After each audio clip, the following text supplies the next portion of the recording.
Arguably one of Britain's shortest-lived airlines, Highland Express was a carrier that only lasted 4 months, providing connections between England, Scotland and North America with a single Boeing 747-100. And while this company would go on to become one of Scotland's only international flag carriers, fate and economic factors conspired against it, and the promise of creating a low-cost international airline for the Highlands in the same vein as Virgin Atlantic was lost to history.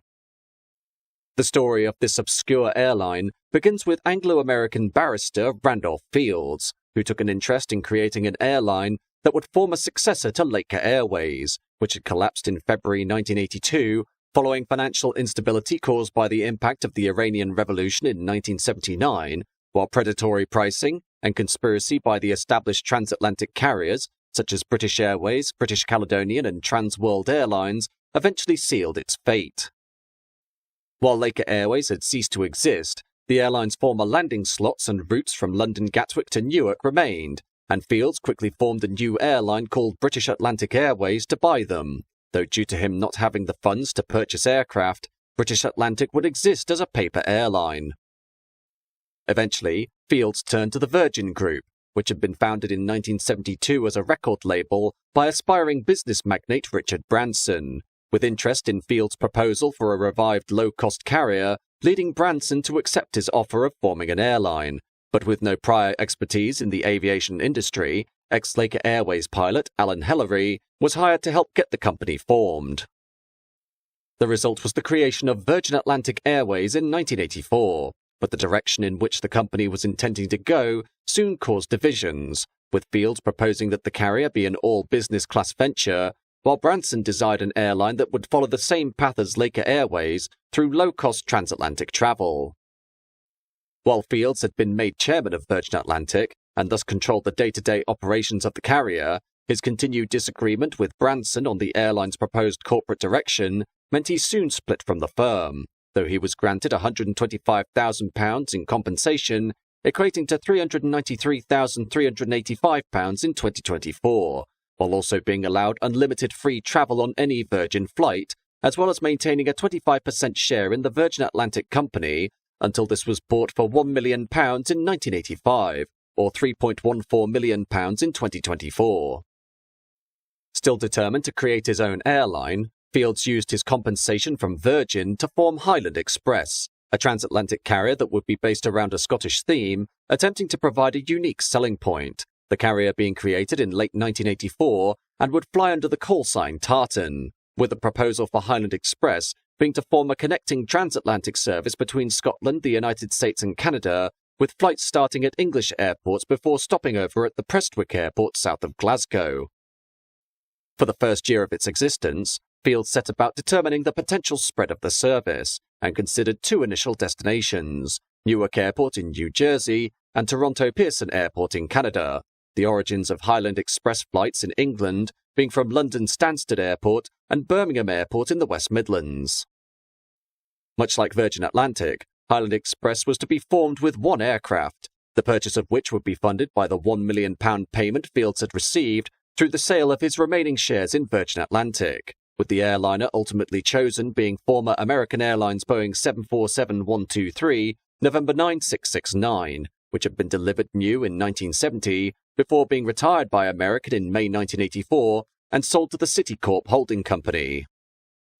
Come July, the aircraft had been leased to the short-lived revival of National Airlines, which operated between 1983 and 1986 before going bankrupt, though prior to National's collapse, the 747 had been returned to Citicorp in 1985 and was now being kept in storage at Brussels Airport in Belgium under the registration November 14939. Come 1986, the aircraft had been painted in cargo luxe colours, but never actually operated with the airline due to the deterioration of the airframe during storage, though in the face of the aircraft having depreciated greatly due to its age and condition, Fields leased it from Citicorp, with the intention being to have the 747 fly from Stansted to Brussels at the end of its return workings from North America to undergo maintenance at the Sabina facilities. With the airline now established, Fields proposed the launch of Highland Express services on May 30, 1987, the same day as the Scottish International Air Show at Glasgow Prestwick Airport, with the inaugural flight travelling from Stansted to Glasgow, then to Newark, Toronto, and finally returning to the UK. Unfortunately, the launch went very poorly, with Canadian authorities refusing to allow Highland Express a licence to operate to Toronto, sinking any plans for a Canadian service, while the second problem was that due to the deterioration of the 747's airframe, repair work and refurbishment took far longer than expected, and thus the airliner wouldn't be available in time for the proposed launch of May 30th. In desperation, Fields pushed the inaugural flight back by a month to June 30th, and instead made a last-minute deal with Caribbean Airways to lease one of their 747-200s, with the cabin crew for this flight having to be hastily retrained to work with this differing airliner, these crew members being hired from the local Ayrshire population, while senior crew consisted of experienced staff from around the British airline industry. Eventually, the company's dedicated 747-100, Golf Hotel India Hotel Oscar, as named Highlander, was made available from July 4th, and began work on flights from Birmingham to Newark via Glasgow, though sadly, the niche nature of the Highland Express venture meant the average ridership was well below half capacity, and debts quickly began to spiral, compounded further by the use of only one aircraft and the fact that services between Britain and America were multi-stop. The biggest loss-maker for the company was the domestic leg between England and Scotland, which consistently flew over half-empty, and thus Fields was forced to reduce the cost of seats on these flights to just £10 or £31 in 2024, before eventually choosing to dedicate the 747 to the international leg between Glasgow and Newark, while services between Stansted, Birmingham and a new route to Gatwick were operated by BAC 111s hired from London European Airways. 3 weeks after the start of Gatwick services, though, Sabina repossessed the Highland Express 747 due to non-payment of maintenance charges, and with no more money left to support the airline, the carrier ceased to exist by the end of the year, Highland Express having accumulated debts in excess of £8.4 million, with a trading loss of £6 million garnered from between March 31st and December 11, 1987. Fields, however, attempted to convince his peers that the collapse of the airline was attributed to the Black Monday economic crash of October 1987, and that the carrier had solid bookings throughout the Christmas season, but grim reality would eventually set in for the company chairman, and with no money left from his compensation or shares sales, a proposed relaunch of services in January 1988 was dropped indefinitely. Following the end of Highland Express, Fields moved into the realm of insurance and became a renowned poker player on both sides of the Atlantic, exploiting his complimentary business class travel on Virgin Atlantic flights before eventually passing away from cancer on February 24, 1997, at the age of 44. As for Highland Express's only aircraft, Golf Hotel India Hotel Oscar, this was returned to Citicorp in January 1988, before being leased to Qantas in March of the same year and re-registered Victor Hotel Echo Echo India, followed by it being subsequently leased to Fiji-based Air Pacific before returning to Qantas, and then having a short career with Aer Lingus of Ireland under registration Echo India Charlie Alpha India, until it was leased once again to Qantas.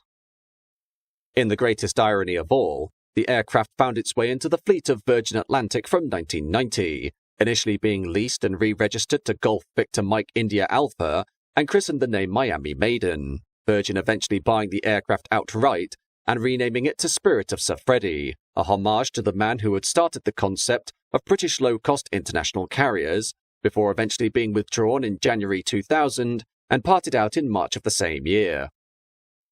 In the end, while multi-stop international flights between the UK and North America have existed since 1987 with the likes of Zoom Airlines, the potential profitability of these services is very limited due to the niche nature of such operations, with most transatlantic travellers being time-sensitive, while the hassle of having to make a stopover within the UK before continuing the international journey is something that often fills potential customers with doubt.